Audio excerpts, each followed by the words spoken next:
துர்வாசக முனிவரோட கோபம் வந்து ரொம்ப ஸ்ட்ராங்.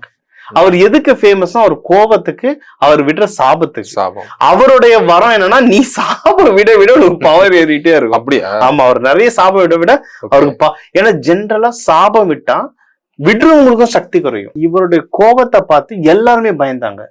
தேவர்கள்ல இருந்து எல்லாருமே நடுங்கி போனாங்க. ஏன்னா சின்ன தப்பா இருந்தாலும் பட்டுன்னு சாபம் விட்டாருன்னா பயங்கரமா இருக்குன்னு.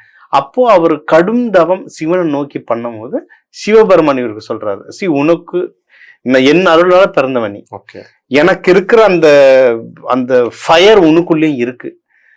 ஆனா அந்த நெருப்பு, அந்த உள்ள இருக்க நெருப்பை வந்து நீ வந்து ஒன்னும் ஆக்கப்பூர்வமா மாத்தணும், ரொம்ப ஒன்னும் அமைதிப்படுத்தி கரெக்டா சேனலைஸ் பண்ணும். அதுக்கு என்னுடைய அக்னி ஸ்தலத்துக்கு நீ போ. அது எங்க இருக்குன்னா திருவண்ணாமலை. அந்த அக்னி ஸ்தலத்துல போய் நீ தவம் இரு அப்படின்னு சொல்லி அதுக்கப்புறம் அவரு இங்க வந்து தவம் பண்ண இடம் தான் அந்த இடம். அந்த கிரிவல பாதையில இருக்கிற அந்த கோயில் வந்து துர்வாச முனிவர் கோயில் வந்து தவம் பண்ண இடம். இந்த இடத்துலதான் அவர் தவம் பண்ணிதான் அவருக்கு இருந்த அந்த கோபங்களை அவர் வந்து பொறுமையா மாத்தினார்.